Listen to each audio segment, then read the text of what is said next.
Hallelujah, hallelujah. ದೇವರ ಪರಿಶುದ್ಧ ನಾಮಕ್ಕೆ ಸ್ತೋತ್ರ ಉಂಟಾಗಲಿ. ಅವಕಾಶ ಕೊಟ್ಟಂತ ದೇವರಿಗೂ ದೇವಸ್ಥಾನಕ್ಕೂ ವಂದನೆ ಸಲ್ಲಿಸ್ತೇನೆ. ಸಂತೋಷವಾಗಿದ್ದೀರಿ ಎಲ್ಲರೂ?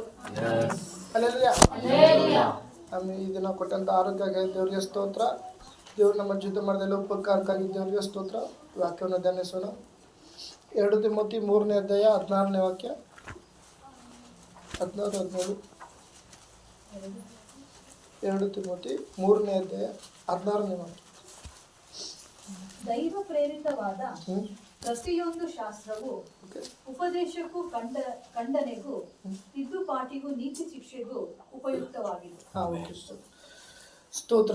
ಮಹಾಪರಿಶುದ್ಧನ ಸರ್ವಶಕ್ತನು ಆಗಿರುವಂಥ ನಮ್ಮ ಪರಲೋಕ ತಂದೆಯ ದೇವರ ಒಂದು ಒಳ್ಳೆಯ ಸಮಯಕ್ಕೆ ಸ್ತೋತ್ರ ಕರ್ತನೆ. ಕೊಟ್ಟಂಥ ಆಲೋಚನೆಯ ಸ್ತೋತ್ರ, ವಾಕ್ಯಗಳ ಪದಗಳ ಕೂಡ ತಿಳಿಯಪಡಿಸು. ಅಪ್ಪ, ನಾನು ನಿನ್ನ ಪಾದ ಕಡೆ ಸಮರ್ಪಿಸಿ ಪ್ರಾರ್ಥಿಸ್ತಾ ಇದ್ದೀನಿ. ನಾವು ಮೈಪಡಿಸು ಯೇಸು ನಮ್ಮನ್ನು ನಾವು ಕಳಿಸ್ತೇವೆ. ಆಮೇನ್, ಆಮೇನ್, ಆಮೇನ್. ಹಲ್ಲೆಲೂಯಾ. ಈ ವಿಷಯ ಹೇಳೋಕ್ಕಿಂತ ಮುಂಚೆ ನಾವು ಸ್ವಲ್ಪ ಚಿಕ್ಕದಾಗ ಸ್ವಲ್ಪ ಮಾತಾಡೋಣ ಅಂತ. ಒಂದು ಉದಾಹರಣೆಗೆ, ಒಂದು ಕಾರ್ ಸ್ಟಾರ್ಟ್ ಮಾಡಬೇಕು ಅಂದರೆ ಏನು ಕೀ ಇಲ್ಲದೆ ಸ್ಟಾರ್ಟ್ ಮಾಡೋಕ್ಕಾಗುತ್ತಾ? ಒಬ್ರು ಮನೆ ಒಳಗೆ ಹೋಗ್ಬೇಕಾದ್ರೆ ಕೀ ಕಳ್ದೋಯ್ತಪ್ಪ, ಈಗ ಫಸ್ಟ್ ಮನೆ ಗೇಟ್ ಕೀ ಕಳ್ದೋಯ್ತು, ಒಳಗೆ ಬರೋಕ್ಕಾಗುತ್ತಾ? ಕಾಂಪೌಂಡ್ ಆಗಿ ಬರಬೇಕಾಗುತ್ತೆ. ಇಲ್ಲ ಕೀ ಮೇನ್ ಮನೆ ಡೋರೇ ಕೀ ಇಲ್ಲ ಅಂದರೆ ಬರೋಕ್ಕಾಗಲ್ಲ, ಹೊಡೆದಾಕ್ಬಿಟ್ಟು ಬರಬೇಕಾಗುತ್ತೆ. ಹೌದಲ್ವಾ? ರೂಮಲ್ಲಿ ಎಷ್ಟೇ ಚಿನ್ನ, ಒಡವೆ, ಆಸ್ತಿ, ದುಡ್ಡು ಗಿಡ್ಡೆಲ್ಲ ಇರ್ತೈತೆ, ಪತ್ರಗಳೆಲ್ಲ ಇರ್ತೈತೆ, ಕೀ ಇಲ್ಲಿ ಎತ್ಕೊಳಕ್ಕಾಗುತ್ತಾ? ಹೊಡಿಬೇಕು. ಹೌದಲ್ವಾ?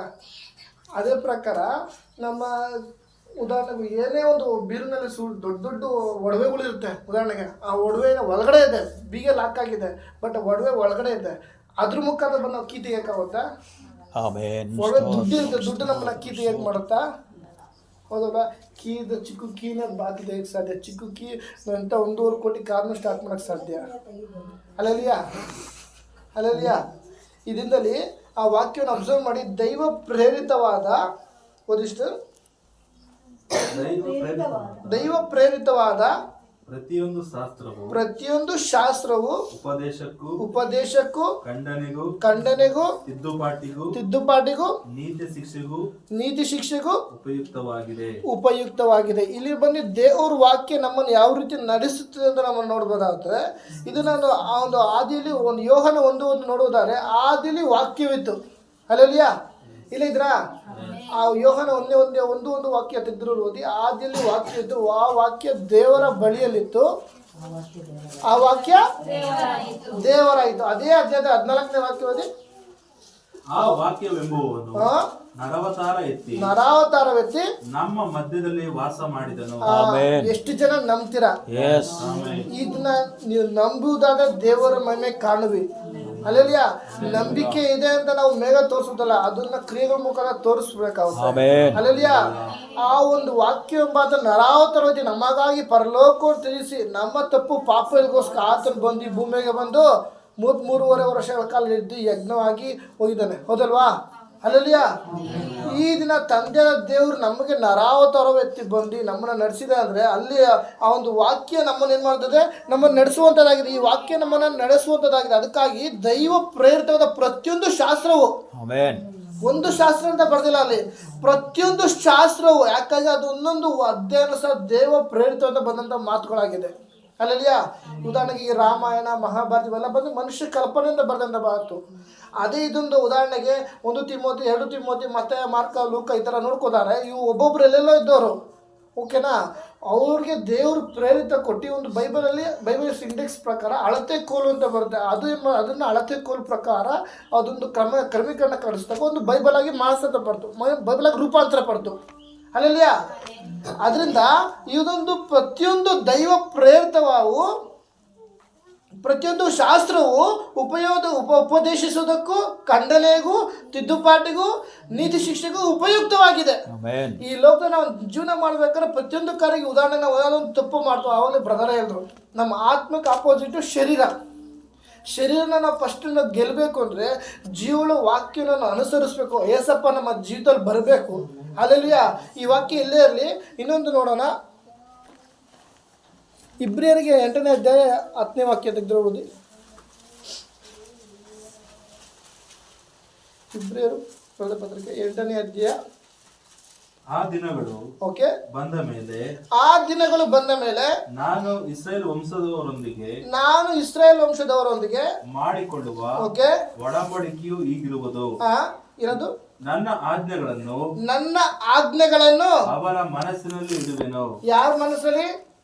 ನನ್ನ ಆಜ್ಞೆಗಳನ್ನು ಅವರ ಮನಸ್ಸಿನಲ್ಲಿ ಇಡುವೆನು. ದೇವರು ಮೊದಲು ಆಜ್ಞೆಗಳು ನಮ್ಮ ಮನಸ್ಸಲ್ಲಿ ಮಾಡ್ತಾರೆ. ಅವಾಗ ನಮ್ಮ ಮನಸ್ಸು ಏನೋ ಒಂದು ನೋಡ್ಬೇಕು, ಅದು ಬೇಕು.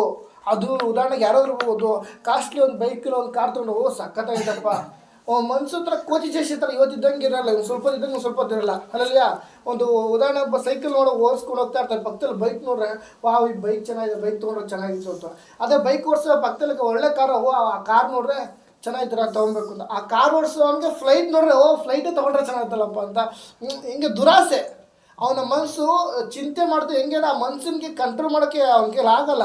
ಇವಾಗ ಅವನು ಎಷ್ಟೇ ತೀರ್ಮಾನ ಮಾಡ್ತಾನೆ, ಅವನ ಮನಸ್ಸಲ್ಲಿ ಒಂದು ದೇವರ ಭಯ ಇಲ್ಲ ಅಂದರೆ ಬ್ಯಾಡದಿರೋದೆಲ್ಲ ಚಿಂತೆ ಮಾಡ್ಕೊಂಡು ಹೋಗ್ತಾ ಇರ್ತಾನೆ.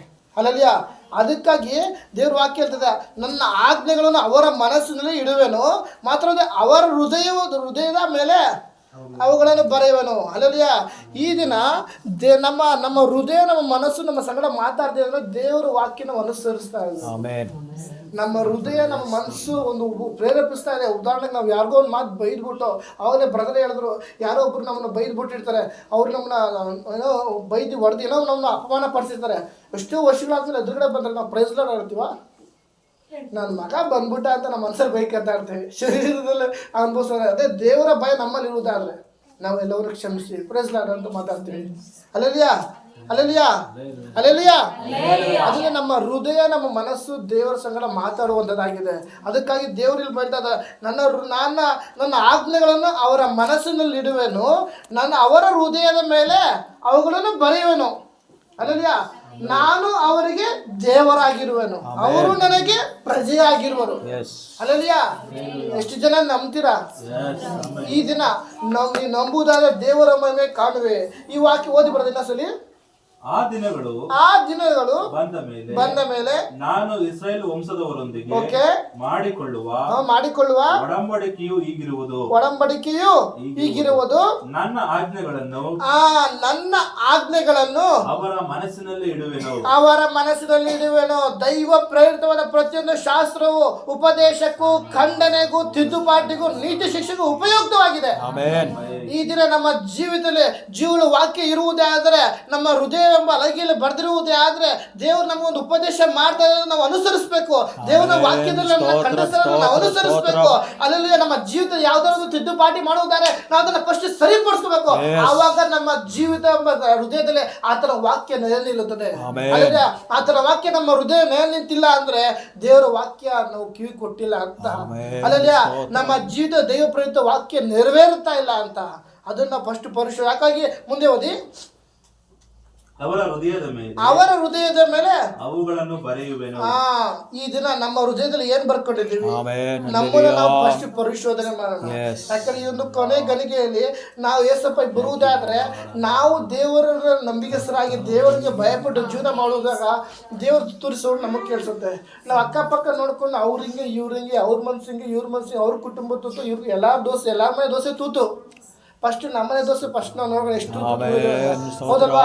ಆದ್ರಿಂದ ನಾವು ಫಸ್ಟ್ ಪರಿಶೋಧನೆ ಮಾಡ್ಕೊಂಡು ನಮ್ಮನ್ನು ನಾವು ಸರಿಪಡಿಸ್ಕೊಂಡು ಇದರಿಂದಲೇ ಅಕ್ಕಪಕ್ಕ ನೋಡೋದು ಬೇಕಿಲ್ಲ. ಯಾರು ಹೆಂಗಿರ್ತಾರೆ ಅವ್ರವ್ರ ಆತ್ಮಿಕ ಅವ್ರವ್ರ ಜವಾಬ್ದಾರರು. ಅಲ್ಲಲ್ಯಾ, ಈ ದಿನ ಈ ಗಳಿಗೆಯಲ್ಲಿ ತುತ್ತೂರಿ ಕೂಗುವುದಾದ್ರೆ, ನಾನು ದೇವರೇ ನಿನ್ನ ತುತ್ತೂರಿ ಶಬ್ದಕ್ಕೆ ನಾನು ಕಿವಿಗೊಡುವನಾಗಿದ್ದಾನ, ನಾನು ಅದಕ್ಕೆ ಬಾಧ್ಯನಾಗಿದ್ದೇನ, ನನ್ನ ಹೃದಯ ನನ್ನ ಶರೀರಕ್ಕೆ ಯೋಗ್ಯತೆ ನನಗಿದೆಯಾ, ಅದನ್ನ ನಾವು ಫಸ್ಟ್ ಪರಿಶೋಧನೆ ಮಾಡೋಣ. ಅಲ್ಲಲ್ಯಾ, ಈಗ ಬರುವುದಾದ ತುತ್ತೂರಿ ಅಸ್ಮಾತ್ ಗಂಡ ಹೋಗಿ ಎಂಟಿ ಗಂಡ ಹೋಗ್ಲಿಲ್ಲ ಅಂದ್ರೆ ಎಷ್ಟೇ ಪ್ರಾರ್ಥನೆ ಮಾಡಿ ಎಷ್ಟೇ ಆರಾಧನೆ ಮಾಡಿ ಹುಟ್ಟಿಸ್ಬಿಡಕ್ಕೆ. ಅದಕ್ಕಾಗಿ ಈ ದಿನ ನಮ್ಮ ಹೃದಯ ಎಂಬ ಹಲಿಗೆಯಲ್ಲಿ ಆತನ ಆಜ್ಞೆಗಳು ನೇರ ನಿಂತಿದೆಯಾ, ನಾನು ಅವರಿಗೆ ದೇವರಾಗಿರುವೆನು, ಅವರು ನನಗೆ ಪ್ರಜೆಯಾಗಿರುವರು. ಈ ಒಂದು ದೇವ್ರು ನನಗೆ ಈ ರೀತಿ ಹೇಳ್ಬೇಕಾದ್ರೆ, ದೇವ್ರ ವಾಕ್ಯ ಈ ರೀತಿ ಹೇಳ್ಬೇಕಾದ್ರೆ, ದೇವ್ರು ನಮ್ಮ ಮೇಲೆ ಎಷ್ಟು ಪ್ರೀತಿ ಇಟ್ಟಿದ್ದಾರೆ ಹೌದಲ್ವಾ. ಮಾತ್ರ ಮುಂದೆ ಓದಿ ಒಂದೇ ಊರಿನವರು ಅಣ್ಣ ತಮ್ಮಂದಿರು ಒಬ್ಬರಿಗೊಬ್ಬರು ಕರ್ತನ ಜ್ಞಾನವನ್ನು ಪಡೆಯಿರಿ ಎಂದು ಬೋಧಿಸಬೇಕಾಗಿಲ್ಲ. ಒಂದೇ ಸಭೆಯಲ್ಲಿ ಇದ್ರ ನಿಂತ ಸರಿ, ನೀನು ನಿಂದು ನಂದು ನಾನು ನಿನ್ನನ್ನು ಬೇಡ ಮಾಡ್ಕೋಬೇಕಿಲ್ಲ. ಯಾಕಂದ್ರೆ ಅವ್ರು ದೇವ್ರು ನಂಬದ ಮೇಲೆ ಸಭೆಗೆ ಬಂದಿರೋದು. Amen. ಅಲ್ಲಲ್ಯಾ Yes. ದೇವ್ರ ನಮ್ದೆ ಯಾರು ಮೊಣಕಲಾಕೋದಿಲ್ಲ, ದೇವ್ರ ನಮ್ದು ಯಾರು ಆರಾಧನೆ ಬಂದು ಕೊಡೋದಿಲ್ಲ. ಫಸ್ಟ್ ನಮ್ಮನ್ನ ನಾವು ನೋಡ್ಕೊ. ಅದಕ್ಕಾಗಿ ಒಂದೇ ಊರಿನವರು, ಅಲ್ಲಲ್ಯಾ ಅಣ್ಣ ತಮ್ಮಂದಿರು, ಅಕ್ಕ ತಂಗಿರಿರ್ಬೋದು, ಸಹೋದರ ಸಹೋದರಿ ಇರ್ಬೋದು, ಅಲ್ಲಲ್ಯಾ ಅದಕ್ಕೆ ಅವ್ರಿಗೆ ಜ್ಞಾನವನ್ನು ಪಡೆಯ ವಾಕ್ಯ ಓದಿ, ಕರ್ತನ ಜ್ಞಾನವನ್ನು ಪಡೆಯಿರಿ ಎಂದು ಬೋಧಿಸಬೇಕಾಗಿಲ್ಲ. ಮುಂದೆ ನೆಕ್ಸ್ಟ್ ಚಿಕ್ಕವರು ಮೊದಲುಗೊಂಡು ಓದಿ ಬರದ, ಚಿಕ್ಕವರು ಮೊದಲುಗೊಂಡು ದೊಡ್ಡವರ ತನಕ ಎಲ್ಲರೂ ನನ್ನ ಜ್ಞಾನವನ್ನು ಪಡೆದಿರುವರು. ಎಲ್ಲರೂ ನನ್ನ ಜ್ಞಾನವನ್ನು ಪಡೆದರು. ಯಾವಾಗ ನೀನು ತಾಯಿಯ ಗರ್ಭದಲ್ಲಿರುವಾಗಲೇ ನೀನೇನೋ ಮಗನಂದು ಹೆಸದ ಕಂದದ ದೇವರು ಹೇಳ್ತಾ ಇರೋದು. ಅವರು ನನಗೆ ಮಕ್ಕಳಾಗಿರುವರು, ನಾನು ಅವ್ರಿಗೆ ಪ್ರಜೆಯಾಗಿ, ಅವರು ನನ್ನ ಪ್ರಜೆಯಾಗಿರುವರು. ಅಲ್ಲಲ್ಯಾ ಈಗಿರುವಾಗ ನಾವು ಒಬ್ಬರನ್ನೊಬ್ಬರು ಟೀಕೆ ಮಾಡ್ಕೊಂಡು ಒಬ್ಬರನ್ನೊಬ್ಬರು ನಿಂದಿಸ್ಕೊಂಡು ಹೋದ್ರೆ ಅದು ಸಾಧ್ಯ ಇಲ್ಲ. ಅದಕ್ಕಾಗಿ ದೇವರ ವಾಕ್ಯ ನಮ್ಮನ್ನು ಉಪದೇಶಕ್ಕೂ, ಖಂಡನೆಗೂ, ತಿದ್ದುಪಾಟಿಗೂ, ನೀತಿ ಶಿಕ್ಷೆಗೂ ಉಪಯುಕ್ತವಾಗಿದೆ. ಆದ್ದರಿಂದ ದೇವರ ಮನುಷ್ಯನು ಪ್ರವೀಣನು ಸಕಲ ಸತ್ಕಾರಕ್ಕೆ ಸನ್ನದ್ಧನಾಗುವನು. ಅಲ್ಲಲ್ಯಾ ಈ ದಿನ ನಮ್ಮ ಜೀವಿತದಲ್ಲಿ ಜೀವಳ ವಾಕ್ಯ, ಎಸಪ್ಪ ನೀ ನಮಗೋಸ್ಕರ ಪರಲೋಕದಿಂದ ಬಂದು ನಮಗಾಗಿ ಯಜ್ಞವಾಗಿದ್ದೆ ದೇವರೇ, ಆತ ನರಾವತಾರತೆ ನಮ್ಮ ಮಧ್ಯೆ ಚಲಿಸಿದ್ದಾನೆ. ಆತನ ನಮ್ಮ ಜೀವಿತ ನೆರವೇರಿಸಿಲ್ಲ, ನಮ್ಮ ಜೀವಿತ ಬಂದಿಲ್ಲ ಅಂದರೆ ಯಾವತ್ತೋ ಮಣ್ಣಾಗಿ ಹೋಗ್ತಿದ್ದೋ. ಅಲ್ಲಲ್ಯಾ ಈ ಲೋಕದಲ್ಲಿ ಒಡ ಹುಟ್ಟಿದವರು, ಸಹೋದರರು, ಬಂಧು ಬಳಗ ಎಲ್ಲರೂ ನಮ್ಮ ದೂರ ತಡೆದಿರೋ ಒಂದು ಸಮಯದಲ್ಲಿ, ಅಲ್ಲಲ್ಯಾ ಈ ಲೋಕದ ಯಾರೇ ಕೈ ಬಿಟ್ಟರು ನಾನಿನ್ನ ಕೈ ಬಿಡುದು ಅಂತ ಹೇಳಿದ ದೇವರು ಪರಲೋಕ ಸಿಂಹಾಸನದಿಂದ ಬಂದು ನಮ್ಮನ್ನ ನಡೆಸುವಾತನಾಗಿದ್ದಾನೆ. ಅದರಿಂದ ನಮ್ಗೊಂದು ಬೀಗ, ಅವಾಗಲೇ ಹೇಳಿದ ಬೀಗದ ಕೀ ಅಂದ್ರೆ ಸುಮ್ಮನೆ ಈ ಕೀ ಅಲ್ಲ. ಈ ಲೋಕದಲ್ಲಿ ಜೀವನ ಮಾಡಿ ಪರಲೋಕಕ್ಕೆ ಹೋಗ್ಬೇಕು. ತಂದೆ ದೇವರು ನಮ್ಮ ಜೀವಿತದಲ್ಲಿ ಎಂಟ್ರಿ ಆದ್ರೆ ಮಾತ್ರ ಸಾಧ್ಯ. ನಮ್ಮ ಜೀವಿತ ಎಂಟ್ರಿ ಆಗಿ ನಮ್ಮ ಜೀವಿತ ಪ್ರಯಾಣವನ್ನು ಆತ ನಡೆಸಿದ್ರೆ ಮಾತ್ರ ಸಾಧ್ಯ. ಇಲ್ಲಾಂದ್ರೆ ರಾತ್ರಿ ಹೋಗಿ ಬೆಳಗ್ಗೆ ಬರೋದು ಗ್ಯಾರಂಟಿ ಇಲ್ಲ. ಎಷ್ಟೋ ಜನ ಮಲಗಿ ಬೆಳಗ್ಗೆ ಎದ್ದೋಳೋದು ಗ್ಯಾರಂಟಿ ಇಲ್ಲ. ದ್ವಾರಕೀಶ್ ನೋಡಿದ್ರ ಫಿಲ್ಮ್ ಆಕ್ಟರ್ ದ್ವಾರಕೀಶ್ ರಾತ್ರಿ ಮಲಗಿ ಬೆಳಗ್ಗೆ ಎದ್ದೋಳ್ತಾನೆ ಸತ್ತೋಗ್ಬಿಟ್ಟು ಮಲಗಿ ಹಾಸ್ಕಿಲ್ಲ ಸತ್ತೋಗಿದ್ದಾನೆ, ಹೌದಲ್ವಾ? ಈಗ ಹಿಂಗೆ ಎಷ್ಟೋ ಲೋಕದಲ್ಲಿ ನೋಡ್ಬೇಕಾದ್ರೆ ನಮಗಾದ್ರೂ ಆತನ ಕೃಪೆ ಆಗಿದೆ. ಅಲ್ಲಲ್ಯಾ ಆತನ ಕೃಪೆಯಿಂದ ನಮ್ಮನ್ನು ನಾವು ಜೀವಿಸ್ತಾ ಇದೀವಿ. ನಾವು ಬ್ರದರ್ ಹೇಳಿದ್ರು, ನಮ್ಮ ತಪ್ಪುಗಳು ದೇವ್ರು ನೆನೆಸುವುದಾದ್ರೆ ನಾವು ಇಲ್ಲಿ ನಿಂತ್ಕೊಳಕ್ ಯೋಗ್ಯತೆ ನಾವಿಲ್ಲ. ದೇವ್ರು ನಮ್ಮ ತಪ್ಪು ಒಂದೊಂದು ನೀನು ಇದು ತಪ್ಪು ಮಾಡಿದೆ ಅಂತ ಖಂಡಿಸ್ಕೊಂಡ್ ಬರ್ತಾ ಇದ್ರೆ ಉಫ್ ಒಂದು ಹೊರಟೋಗ್ಬಿಡ್ತೀವಿ ನಾವು. ಅದೇ ಮನುಷ್ಯ ಆದವರು ಸ್ವಂತ ತಂದೆ ತಾಯಿ ನಮ್ಮನ್ನ ನೀನು ಇದು ತಪ್ಪು ಮಾಡ್ತೀನಿ, ಇದು ತಪ್ಪು ಮಾಡಿದ್ಯಾ, ಸ್ವಂತ ಗಂಡ ಹೆಂಡತಿ ನೀನು ಇದು ತಪ್ಪು ಅದು ತಪ್ಪು ಅಂತ ಫಸ್ಟ್ ನಮ್ಮೊಬ್ಬರ ಜೀವಿತ ಒಬ್ಬರು ತಪ್ಪುನ ಕಂಡಿಡ್ಕೊಂಡ್ ಬರ್ತಾ ಇದ್ದಾರೆ. ಈ ಲೋಕದಲ್ಲಿ ಹಿಂಗಿರ್ಬೇಕಾದ್ರೆ ತಂದೆ ದೇವ್ರು ಹತ್ರ ಸದಾ ಕೋಪಿಸ್ಕೊಳ್ಳುವ ದೇವರಲ್ಲ, ನಮ್ಮ ತಪ್ಪುಗಳಿಗೆ ಶಿಕ್ಷಿಸುವ ದೇವರಲ್ಲ, ಆತನ ಕನಿಕರ ಉಳ್ಳ ದೇವರು, ಆತ ನಮ್ಮನ್ನು ನಡೆಸುವ ಆತನಾಗಿದ್ದಾನೆ. ಅದರಿಂದ ನಮ್ಮ ತಪ್ಪುಗಳು ಏನೇ ಇದ್ರು ಸಹ ಆತನ ಕ್ಷಮಿಸುವ ದೇವರಾಗಿದ್ದಾನೆ. ಈ ದಿನದಲ್ಲಿ ನಾವು ಜೀವಿಸಿದ್ರೆ ಆತನ ಕೃಪೆ ಆಗಿದೆ ಪ್ರಿಯ ದೇವರು. ಆತನ ಕೃಪೆ ಇಲ್ಲದ್ರೆ ನಾವು ಈ ಲೋಕದಲ್ಲಿ ಜೀವನಕ್ಕೆ ಸಾಧ್ಯನೇ ಇಲ್ಲ. ಆದ್ರೆ ಮೊದಲು ಆತನ ಕೃಪೆಗೆ ನಾವು ಒಳಗಾಗೋಣ, ಆವಾಗ ನಮ್ಮ ಜೀವಿತ ಎಂಬ ಪ್ರಯಾಣದಲ್ಲಿ ಆತ ನಮ್ಮ ಒಳಗೆ ಬರ್ತಾನೆ. ಇದನ್ನ ತಂದೆ ದೇವರು ನಮ್ಮ ಜೀವಿತದಲ್ಲಿ ಇದ್ದಾರ, ನಮ್ಮ ಹೃದಯದ ಅಲ್ಲಿಗೆಲ್ಲ ಆತನ ವಾಕ್ಯಗಳು ನೆರಲ್ಪಟ್ಟಿದ್ಯಾ, ಅಥವಾ ನಮ್ಮ ಹೃದಯದಲ್ಲಿ ಬರೀ ಕೋಪ ದ್ವೇಷ ಅದು ತುಂಬಿಕೊಂಡಿದ್ಯಾ, ಅದನ್ನ ನಾವು ಫಸ್ಟ್ ಪರಿಶೋಧನೆ ಮಾಡ್ಕೊಳ್ಳೋಣ. ನಮ್ಮನ್ನು ನಾವು ಒಂದು ಅಮ್ಮನ ನಾವು ದೇವರಿಗೆ ಬಿಟ್ಕೊಡುವಾಗ ಆತ ನಮ್ಮ ಜೀವಿತ ಎಂಬ ಕಾರ್ಯಗಳನ್ನು ನಡೆಸುವಾತನಾಗಿದ್ದಾನೆ. ಅಲ್ಲಲ್ಯಾ ಅಲ್ಲಲ್ಯಾ ಜ್ಞಾನೋಕ್ತಿಗಳು 11:14 ವಾಕ್ಯ ಓದಿ. 14 ವಾಕ್ಯ. ಉಚಿತಾಲೋಚನೆ ಇಲ್ಲದ ಕಡೆ ಪ್ರಜೆಯು ಬಿದ್ದು ಹೋಗುವುದು. ಉಚಿತ ಆಲೋಚನೆ ಇಲ್ಲದ ಕಡೆ ಪ್ರಜೆಯು ಬಿದ್ದೋಗ್ತಾನೆ. ದೇವರ ಆಲೋಚನೆ ಇಲ್ಲ ಅಂದ್ರೆ ನಾವಿಲ್ಲಿ ಇರೋಕ್ಕಾಗ್ತಿತ್ತಾ? ಅಲ್ಲಲ್ಯಾ ಉಚಿತಾಲೋಚನೆ ಇಲ್ಲದ ಕಡೆ ಪ್ರಜೆಯು ಬಿದ್ದೋಗುವನು. ಈ ದಿನದಲ್ಲಿ ದೇವರ ಆಲೋಚನೆ ನಮ್ಗೆ ಬೇಕೇ ಬೇಕು. ಆತನ ಯಾರಾಗಿದ್ದಾನೆ? ಆಲೋಚನಾ ಕರ್ತನಾಗಿದ್ದಾನೆ. ಅಲ್ಲಲ್ಯಾ ಯೆಶಾಯ 9:6 ತೆಗೆದಿರೋರು ಓದಿ.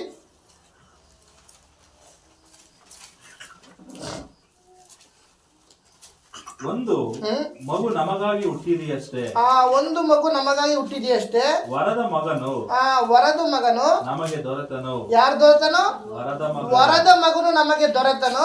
ಆಡಳಿತವು ಅವನ ಬಾಹುವಿನ ಮೇಲಿರುವುದು. ನೋಡ್ರ, ಈ ಲೋಕದ ಆಡಳಿತವು, ಪರಲೋಕದ ಪ್ರತಿಯೊಂದು ಆಡಳಿತವು ಆತನ ಬಾಹುವಿನ ಮೇಲಿರುವುದು. ಯಾರಾತನು? ಅದ್ಭುತ ಸ್ವರೂಪನು. ಮೊದಲು ನನ್ನ ಜೀವಿತದಲ್ಲಿ ಅದ್ಭುತ ನಡಿಬೇಕು, ಆತನ ನನ್ನ ಜೀವಿತದಲ್ಲಿ ಎಂಟರ್ ಆದ್ರೆ ಮಾತ್ರ ಸಾಧ್ಯ. ಆತನ ಯಾರಾಗಿದ್ದಾನೆ? ಅದ್ಭುತ ಸ್ವರೂಪನು, ಆಲೋಚನಾ ಕರ್ತನು. ಅವಲೇನಲ್ದೆ ಆಲೋಚನಾ ಕರ್ತನು. ಉಚಿತ ಆಲೋಚನೆ ಇಲ್ಲ ಅಂದ್ರೆ ಈ ಲೋಕದಲ್ಲಿ ನಾವು ಬಿದ್ದೋಗ್ತೀವಿ. ಆತನ ಆಲೋಚನೆ ನಮ್ಮ ಜೀವಿತದಲ್ಲಿ ಬಂದಿಲ್ಲ ಅಂದ್ರೆ ನಾವು ಜೀವನ ಮಾಡಕ್ ಸಾಧ್ಯನೇ ಇಲ್ಲ. ಅದಕ್ಕಾಗಿ ಆತನು ಆಲೋಚನಾ ಕರ್ತನು. ಅಲ್ಲೆಲ್ಲ ಎಷ್ಟು ಜನ ನಂಬ್ತೀರಾ? ಅಲ್ಲೆಲ್ಲ ಇಲ್ಲ ಇದ್ದೀರಾ? ಕೆಲವರು ಎಲ್ಲ ಚಿಂತೆ ಮಾಡ್ಕೊಂಡು ಹೋಗ್ತಾ ಇದ್ರ. ಅಲ್ಲಲ್ಲಿಯ ಆತನ ಯಾರಾಗಿದ್ದಾನೆ? ಆಲೋಚನಾ ಕರ್ತನಾಗಿದ್ದಾನೆ, ಪರಾಕ್ರಮಶಾಲಿಯಾದ ದೇವರಾಗಿದ್ದಾನೆ. ಅಲ್ಲಲ್ಲಿಯ ನಿತ್ಯನಾದ ತಂದೆಯಾಗಿದ್ದಾನೆ, ಸಮಾಧಾನದ ಪ್ರಭುವಾಗಿದ್ದಾನೆ. ನೋಡ್ರೆ ಈ ತರ ಅನೇಕ ಹೆಸರುಗಳು ಆತನಿಗೆ ಬಂದಿದೆ. ಈ ದಿನ ನಮ್ಮ ಜೀವಿತದಲ್ಲಿ ಆಲೋಚನಾ ಕರ್ತನ ಬಂದಿದ್ದಾನ, ಆ ಸಮಾಧಾನ ಪ್ರಭುವಾದ ಸಮಾಧಾನ. ಅದೇ ರೀತಿ ನಮ್ಗೊಂದು ಸಮಾಧಾನ ನಮ್ಗೆ ಇದೆಯಾ? ಯಾರ ಓಯನ ತಿರುಗ ಓಯನೋದಲ್ಲ. ಏಸಪ್ಪ ಏನಿದ್ರು 770 ಸರಿ ಕ್ಷಮಿಸಿ ಅಂತ, ಹೌದಲ್ವಾ? ನಮ್ಗೆ ಯಾರನ್ನ ಏನೋ ಕೋಪ ಮಾಡಿ ಏನೋ ಒಂದು ಮಾತು ಅಂದ್ಬಿಟ್ಟು ಹೋದ್ರೆ ಎದುರುಗಡೆ ಬಂದು ನಾವು ಮುಖ ಕೊಟ್ಟು ಮಾತಾಡೋಕ್ಕೂ ಯೋಚನೆ ಮಾಡ್ತೀವಿ, ಹೌದಲ್ವಾ? ಇದನ್ನೇ ಫಸ್ಟ್ ಶರೀರದ ಮೇಲೆ ನಾವು ಗೆಲ್ಲಬೇಕಾಗುತ್ತೆ. ನಾವು ದೇವ್ರ ವಾಕ್ಯ ನಮ್ಮಲ್ಲಿ ಇರುವಾಗ ನಮ್ಮನ್ನು ದೇವ್ರು ನಡೆಸ್ತಾನೆ. ಸಕಲ ಸತ್ಯದ ಮಾರ್ಗಗಳನ್ನು ನಮ್ಮ ನಡೆಸುವುದರಾಗಿದ್ದಾನೆ. ಹಾಗಾಗಿ ನಮ್ಮನ್ನ ಕೃಪೆಯಿಂದ ಆತನ ಆರಿಸಿಕೊಂಡಿರುವುದು, ಪ್ರತಿಯೊಂದು ನಮ್ಮ ದಿನನಿತ್ಯದ ಕಾರ್ಯಗಳನ್ನು ಆತನ ಕೌಂಟ್ ಮಾಡ್ಕೊಂಡು ಹೋಗ್ತಿರುವುದಾದ್ರೆ ದೇವ್ರು ನಮ್ಮನ್ನ ಮಾತಾಡ್ಸಕ್ಕೂ ನಾವು ದೇವ್ರ ದೃಷ್ಟಿಯಲ್ಲಿ ನೋಡಕ್ಕೂ ನಮ್ಗೆ ಯೋಗ್ಯತೆ ಇಲ್ಲ. ಯಾಕೆನಾ? ಯಾಕಂದ್ರೆ ಆತನ ಪರಿಶುದ್ಧನ ದೇವರಾಗಿದ್ದಾನೆ. ಅಂತ ದೇವರ ಸನ್ನಿಧಿ ನಾವು ಬಂದಿದ್ದೀರ, ನಾವು ದೇವ್ರಿಗೆ ಸನ್ನಿಧಿ ಅಂತ ಎಂತ ಅದೃಷ್ಟವಂತರು, ಹೌದಲ್ವಾ? ಆತನ ನೀವು ನನಗೆ ಪ್ರಜೆಯಾಗಿರಿ, ನಾನು ನಿಮಗೆ ದೇವರಾಗಿದ್ದೇನೆ, ಮಕ್ಕಳಾಗಿರುವಂತ ದೇವ್ರು ನಮ್ಮ ಮೇಲೆ ಎಂತ ಪ್ರೀತಿ ಇಟ್ಟಿದ್ದಾರೆ, ದೇವ್ರು ನಮ್ಮ ಮೇಲೆ ಎಂತ ಗೌರವ ಇಟ್ಟಿದ್ದಾರೆ, ಹೌದಲ್ವಾ? ಆದ್ರಿಂದ ಈ ದಿನ ದೇವರ ಆಲೋಚನೆ ಪ್ರತಿಯೊಂದು ಉಪದೇಶಗೂ, ಖಂಡನೆಗೂ, ತಿದ್ದುಪಾಟಿಗೂ, ನೀತಿ ಶಿಕ್ಷೆಗೂ ಉಪಯುಕ್ತವಾಗಿದೆ. ಅಲ್ಲಲ್ಲಿ ಜೀವನ ವಾಕ್ಯ ನಮ್ಮ ಜೀವಿತ ಪ್ರಯಾಣದಲ್ಲಿ ಯಾವ ರೀತಿ ಉಪದೇಶ ಮಾಡ್ತಿದೆ, ಯಾವ ರೀತಿ ತಿದ್ದುಪಾಟಿ ನಡೆಸುತ್ತದೆ, ಅದಕ್ಕೆ ನಾವು ಪ್ರಾಮುಖ್ಯತೆ ಕೊಡೋಣ. ಆವಾಗ ದೇವರು ನಮ್ಮ ಜೀವಿತ ಬಂದು ನಮ್ಮನ್ನ ಸಕಲ ಕಾರ್ಯಗಳನ್ನು ನಡೆಸುವುದನ್ನಾಗಿದ್ದಾನೆ. ಇನ್ನೂ ಒಂದು ವಾಕ್ಯ ನೋಡೋಣ, ಕೀರ್ತನೆ 118 8-9 ಓದಿ. ಮನುಷ್ಯರಲ್ಲಿ ಭರವಸೆ ಬಿಡುವುದಕ್ಕಿಂತ ಯೆಹೋವನನ್ನು ಆಶ್ರಯಿಸುವುದು ಒಳ್ಳೆಯದು. ಮನುಷ್ಯರಲ್ಲಿ ಭರವಸೆ ಇಡುವುದಕ್ಕಿಂತ ಯೆಹೋವನನ್ನು ಆಶ್ರಯಿಸುವುದು ಒಳ್ಳೆಯದು. ಪ್ರಭುಗಳಲ್ಲಿ ಭರವಸೆ ಇಡುವುದಕ್ಕಿಂತ ಯೆಹೋವನನ್ನು ಆಶ್ರಯಿಸುವುದು ಒಳ್ಳೆಯದು. ಇಲ್ಲಿ ನೋಡುವಾಗ ಒಂದು ಚಿಕ್ಕ ಉದಾಹರಣೆ ಅಂದ್ರೆ, ಯೋಸೆಫ್ನ ಜೀವಿತ ನೋಡೋಣ. ಸ್ವಂತದವರು ಅವನ್ನೆಲ್ಲ ದೂರ ತಳೆದ್ರು, ಹೌದಲ್ವಾ? ಅವ್ನು ಮನುಷ್ಯರನ್ನ ಅವರು ಏನು ಅವಲಂಬಿಸ್ಕೊಂಡಿದ್ನ, ಮನುಷ್ಯರು ಸಹ ಅವ್ರನ್ನ ಅಪಮಾನ ಮಾಡಿ ನಿಂದಿಸಿ ದೂರ ತಳೆದ್ರು. ಪ್ರಭುಗಳು ರಾಜನ ಸಹ ಅರಣ್ಯ ಇದು ಮಾಡಿದ್ರು ತಪ್ಪಕ್ಕೆ ಏನ್ ಮಾಡೋದು, ಜೈಲಲ್ಲಿ ಹಾಕಿದ್ರು, ಹೌದಲ್ವಾ?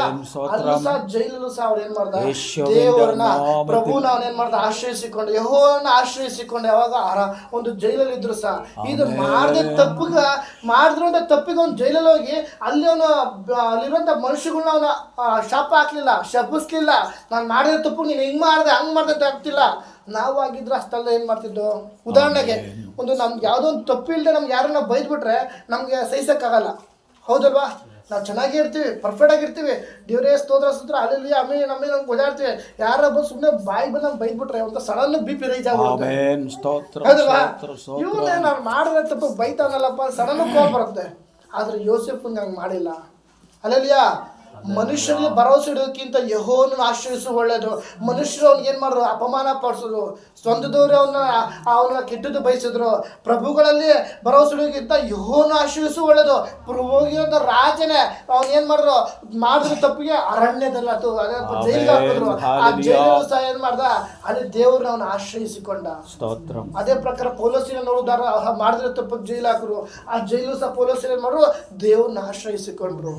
ಅಲ್ಲಲ್ಲಿಯ ಅದಕ್ಕಾಗಿ ಮನುಷ್ಯರನ್ನು ಅವಳು ಭರವಸೆ ಇಡೋದಕ್ಕಿಂತ ಇದನ್ನ ಮನುಷ್ಯರು ಉಸಿರಾಡುವ ಯಾವ ನರಪ್ರಾಣಿ ನಂಬೇಡ ಅಂತ ಅದಕ್ಕೆ ಸುಮ್ಮನೆ ಏಸಪ್ಪ ಬರ್ದಿಲ್ಲ. ಅಲ್ಲಲ್ಲಿಯ ಇವತ್ತು ನಮ್ಮ ಮುಂದೆ ಇವತ್ತು ಚೆನ್ನಾಗಿದ್ರೆ ಓ ಬ್ರದರ್ ಸೂಪರ್ ಅಲ್ಲಲ್ಲಿಯ ಸ್ತೋತ್ರ ಅಂತಾರೆ. ನಾಳೆ ದಿನ ಬಿದ್ದೋದಾಗ ಯಾರು ಬರಲ್ಲ, ಹೌದಲ್ವಾ? ನಾವು ಬಿದ್ದಾಗ ಕಷ್ಟದಲ್ಲಿ, ರೋಗದಲ್ಲಿ, ನಾವು ಎಲ್ಲರೂ ಕೈ ಬಿಡದ ಪರಿಸ್ಥಿತಿಯಲ್ಲಿ ಸ್ವಂತದವರು ಬಡ ಹುಟ್ಟಿದವರು ಯಾರು ಬಂದಿಲ್ಲ. ತಂದೆ ದೇವರು ನಮ್ಮನ್ನ ನಡೆಸುವ ತರಾಗಿದ್ದಾನೆ. ಅಲ್ಲಲ್ಲಿಯ ಎಷ್ಟೋ ಸಂದರ್ಭದಲ್ಲಿ ನಾವು ಕೊರಗಿದ್ದೇವೆ. ಎಸಪ್ಪ ನನ್ನ ಜೀವಿತವೇ ನನ್ನ ಪ್ರಾರ್ಥನೆ ಮಾಡ್ತಾನೆ ಮರುತ್ರ ಇಲ್ಲ ಹಂಗೆ ಹಿಂಗೆ ಅಂತ. ಆ ಸಂದರ್ಭದಲ್ಲಿ ಮನುಷ್ಯನ ಇನ್ನ ಚುಚ್ಚಿ ಇನ್ನ ದುಃಖ ಪಡಿಸಿರುವಂತು ತಂದೆಯ ದೇವರು ಆ ಒಂದು ನಮ್ಮ ದುಃಖದಿಂದ, ಆ ಒಂದು ವೇದನೆಯಿಂದ ನಮ್ಮನ್ನ ಬಿಡಿಸಿದಂತ ದೇವರಾಗಿದ್ದಾನೆ. ಅಲ್ಲಲ್ಲಿಯ ಅದಕ್ಕಾಗಿ ಮನುಷ್ಯರಲ್ಲಿ ಭರವಸೆ ಇಡೋದಕ್ಕಿಂತ ಯೆಹೋವನನ್ನು ಆಶ್ರಯಿಸಿಕೊಳ್ಳೋದು ಆಮೆನ್. ಒಳ್ಳೆಯದು. ಸ್ತೋತ್ರ. ಯೋಸೇಫನ ಜೀವಿತ ಹಿಂಗೆ ಆಯ್ತು. ಅವನ್ನೆಲ್ಲ ಸ್ವಂತದವರನ್ನ ಮಾರಾಕ್ಬಿಟ್ರು. ಅವನ ಜೀವಿತ ಅಷ್ಟೇ ಅನ್ನೋ ಒಂದು ಸಂದರ್ಭದಲ್ಲಿ ಸಹ ಆ ಜೈಲಲ್ಲಿ ಅವನೇನ್ ಮಾಡ್ದ, ದೇವ್ರನ್ನ ಆಶ್ರಯಿಸಿಕೊಂಡ. ಹಲ್ಲೆಲೂಯಾ. ಲಾಸ್ಟ್ ಆಗಿ ಕೀರ್ತನೆ 25ನೇ ಅಧ್ಯಾಯ ವಾಕ್ಯ ಓದೋಣ. 1, 2, 3 ಅಂತ ಓದಿ. ಯೆಹೋವನೇ ನಿನ್ನಲ್ಲಿ ಮನಸ್ಸಿಟ್ಟಿದ್ದೇನೆ. ಇಲ್ಲಿ ಭಕ್ತನ್ ದಾವೀದನು ಎಷ್ಟು ಸ್ಪಷ್ಟವಾಗಿ ಹೇಳ್ತಾನೆ, ಯೆಹೋವನೇ ನಿನ್ನಲ್ಲೇ ಮನಸ್ಸಿಟ್ಟಿದ್ದೇನೆ, ನನ್ನ ದೇವರೇ ನಿನ್ನನ್ನೇ ನಂಬಿದ್ದೇನೆ, ನಿನ್ನನ್ನೇ ನಂಬಿದ್ದೇನೆ, ನನಗೆ ಆಶಾಭಂಗಪಡಿಸಬೇಡ, ನನಗೆ ಆಶಾಭಂಗ ಪಡಿಸಬೇಡ. ಯಾಕಾಗಿ ಅವಲೇ ಹೇಳಿದೆ, ದೇವರ ವಾಕ್ಯ ನಮ್ಮನ್ನು ನಡೆಸುವಂತದ್ದಾಗಿದೆ. ಹಲ್ಲೆಲೂಯಾ. ದೈವ ಪ್ರೇರಿತವಾದ ಪ್ರತಿಯೊಂದು ಶಾಸ್ತ್ರ ಉಪದೇಶಕ್ಕೂ, ಖಂಡನೆಗೂ, ತಿದ್ದುಪಾಟಿಗೂ, ನೀತಿ ಶಿಕ್ಷೆಗೂ ಉಪಯುಕ್ತವಾಗಿದೆ. ಈ ರೀತಿ ಇರ್ಬೇಕಾದ್ರೆ ಆ ಒಂದು ವಾಕ್ಯಕ್ಕೆ ಒಳಗಿರುವಾಗ ನಮ್ಮ ಜೀವಿತ ಬಂದಂತ ಕಷ್ಟಗಳು, ದುಃಖಗಳು, ಹೋರಾಟಕ್ಕೆ ನಾವು ನೋಡೋದಲ್ಲ, ಪಕ್ಕ ಮನೆಯವ್ರು ನೋಡೋದಲ್ಲ, ಬೇರೆಯವ್ರು ನೋಡೋದಲ್ಲ. ಆದ್ರ ಮಧ್ಯದಲ್ಲಿ ದೇವರೇ ಯೆಹೋವನ ನಿನ್ನಲ್ಲೇ ಮನಸ್ಸಿಟ್ಟಿದ್ದೇನೆ. ಯಾಕಾಗಿ ನನ್ನ ಜೀವಿತದಲ್ಲಿ ಪ್ರತಿಯೊಂದು ಶಾಸ್ತ್ರವು, ಆತನ ಉಪದೇಶವು, ಖಂಡನೆಗೂ, ತಿದ್ದುಪಾಟಿಗೂ, ನೀತಿ ಶಿಕ್ಷೆಗೂ ಅದು ಅಧೀನನಾಗಿದ್ದೇನೆ. ಆ ಒಂದು ನಂಬಿಕೆ ಅವನಿಗೆ, ಆ ಒಂದು ತೀರ್ಮಾನ, ಆ ಒಂದು ದೃಢತೆ ಅವನಲ್ಲಿದೆ. ಅದಕ್ಕಾಗಿ ದೇವ್ರ ಪ್ರಾರ್ಥನೆ ಮಾಡ್ತಾನೆ, ಯೆಹೋವನೇ ನಾನು ನಿನ್ನಲ್ಲೇ ಮನಸ್ಸಿಟ್ಟಿದ್ದೇನೆ. ಪಕ್ಕದ ಮನೆಯವ್ರ ಮೇಲೆ ಮನಸ್ಸಿಟ್ಟಿಲ್ಲ, ಬೇರೆ ಮನೆ ದುಡ್ಡು ಮೇಲೆ ನಾನು ಮನಸ್ಸಿಟ್ಟಿಲ್ಲ. ಅಲ್ಲಿ ಹೇಳ್ತಾ ಇರೋದು ಬರ್ಜಿ ಹತ್ರ ಅಲ್ಲಿ ಇಲ್ಲೇ ಇದ್ರಾ ಯಾರೋ ರೂಮಲ್ಲಿ ಡ್ರಾಯರಲ್ಲಿ ಬೆಜ್ಜನ್ ದುಡ್ಡು ಇಟ್ಟಿದ್ರೆ ಅದ್ರ ನಾನು ಮನಸ್ಸಿಟ್ಟಿದ್ದೀನಿ ಅಂತ ಹೇಳಕ್ಕಾಗುತ್ತಾ? ಕೀ ಇಲ್ಲ ಅಂದ್ರೆ ಆ ಡ್ರಾಯರ್ ಬೀಗ ತೆಗಿಯಕ್ಕಾಗಲ್ಲ. ಹೌದಲ್ವಾ? ಅದರಿಂದ ಅವನು ದೇವರಲ್ಲಿ ಮನಸ್ಸಿಟ್ಟಿದ್ದಾನೆ. ಯೆಹೋವನೇ ನನ್ನಲ್ಲೇ ಮನಸ್ಸಿಟ್ಟಿದ್ದಾನೆ, ನನ್ನ ದೇವರೇ ನಿನ್ನನ್ನೇ ನಂಬಿದ್ದೇನೆ. ಮನುಷ್ಯರು ನಾನು ನಂಬಿಲ್ಲ, ಆಕಾಶ ದೇವರು ನಾನು ನಂಬಿರುವುದು. ಈ ಲೋಕದಲ್ಲಿದ್ದ ನನ್ನೆಲ್ಲರೂ ಸರ್ವಶ್ರೇಷ್ಠ ದೇವರು. ಆ ಒಂದು ನಂಬಿಕೆ ನಮ್ಗೆ ಇರ್ಬೇಕು. ಇದ್ದಲ್ಲಿ ಎಂತ ಕಷ್ಟ ಬರ್ಬೋದು, ಎಂತ ಬಲ ಇದ್ದೇ ಬರ್ಬೋದು, ಎಂತ ಅನಾರೋಗ್ಯ ಬರ್ಬೋದು, ಎಲ್ಲ ನಮ್ಗೆ ದೂರ ತಳ್ಳುವ ಪರಿಸ್ಥಿತಿ ಬರ್ಬೋದು, ಓಡಿಸುವ ಪರಿಸ್ಥಿತಿ ಬರ್ಬೋದು.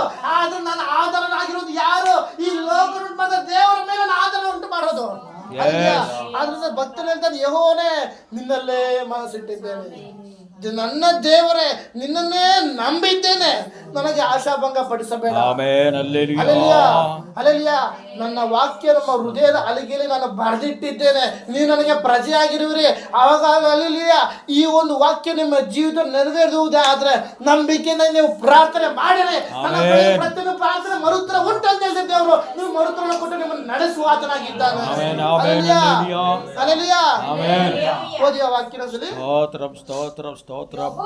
ಯೆಹೋವನೇ ಇಲ್ಲಿ ಭಕ್ತನ ಎಷ್ಟು ಸ್ಪಷ್ಟವಾಗಿ ಅದು ಕಾಮಾಯ ಚುಕ್ಕಿದ ವಾಕ್ಯ ನೋಡುವ, ಯೆಹೋವನೇ ನಿನ್ನಲ್ಲೇ ಮನಸ್ಸಿಟ್ಟಿದ್ದೇನೆ.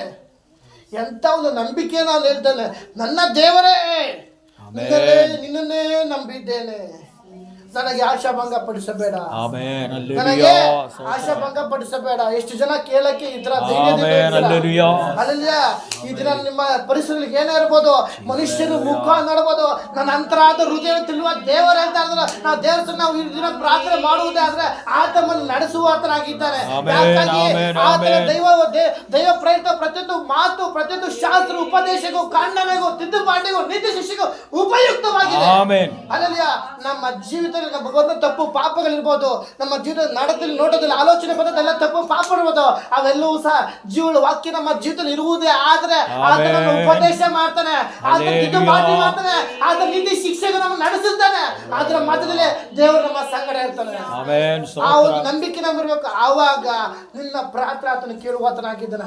ಆವಾಗ ನಂಬಿಕೆ, ದೇವರೇ ನನ್ನ ಹೃದಯದಲ್ಲಿ ನಿನ್ನ ಜೀವನ ವಾಕ್ಯ ಅದು ನೇರ ನಿಂದಿದೆ, ನಾನು ನಿನಗೆ ಪ್ರಜೆಯಾಗಿದ್ದೀನಿ, ನೀನು ನನ್ನ ದೇವರಾಗಿದ್ಯಾ, ಇದು ನನ್ನ ಪ್ರಾರ್ಥನೆ ಕೇಳು ದೇವರೇ ಅಂತ ಆತನ ಮರುತ್ತರ ಕೊಡುವಾತನಾಗಿದ್ದಾನೆ.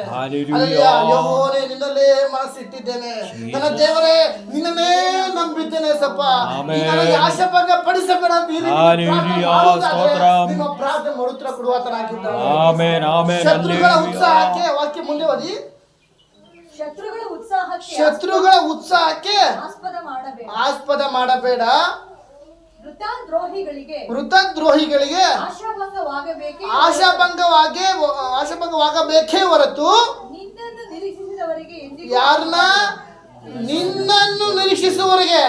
ಈ ದಿನ ನಾವು ಯಾರನ್ನ ನಿರೀಕ್ಷಿಸಿಕೊಂಡಿದ್ದೇವೆ? ಜೋಬಲ್ಲಿರುವ ದುಡ್ಡನ್ನ ನಿರೀಕ್ಷಿಸಿಕೊಂಡಿದ್ದೀವಾ? ಅಲ್ಲಲ್ಯ ನಮ್ಮ ತೋಳ್ಬಲದಿಂದ ನಿರೀಕ್ಷಿಸಿಕೊಂಡಿದ್ದೀವಾ? ಆಮೆನ್. ಇವತ್ತು ನಮ್ಮ ಹತ್ರ ದೊಡ್ಡ ಕಾರ್ ಇದೆ, ಹಲ್ಲೆಲೂಯಾ. ದೊಡ್ಡ ಬಿಲ್ಡಿಂಗ್ ಇದೆ, ಬಾಡಿಗೆ ಬರುತ್ತೆ ಅಂತ ನಿರೀಕ್ಷಿಕೊಂಡಿದ್ದೀವಾ? ಕೇರಳದಲ್ಲಿ ಕೊಡಗುಲ್ ಮಳೆ ಬಂತು, ಎಲ್ಲ ಫುಲ್ ಎಷ್ಟೋ ಅಡಿ ಆಳ ಹಾಕಿ ಪಾಯ ತೋಡಿದ್ರು, ಅಂತ ಬಿಲ್ಡಿಂಗ್ ಟುಸ್ಪಟ್ ಹಾಕಿ ಉದ್ರು. ಆಮೆನ್. ಯೇಸುವಿನ ಹೌದಲ್ವಾ? ನಾಮದಲ್ಲಿ. ಎಷ್ಟೋ ಕೋಟಿ ಆಂಧ್ರದಲ್ಲಿ, ತೆಲಂಗಾಣದಲ್ಲಿ ಇವತ್ತು ಊರು ಕೊಚ್ಕೊಂಡು ಹೋಗ್ತಾ ಇದೆ. ಮಾನಸಿಕ ಹತ್ರ ಜೀವನ ಮಾಡೋದವ್ರಿಗೆ ಆಗುತ್ತಾ?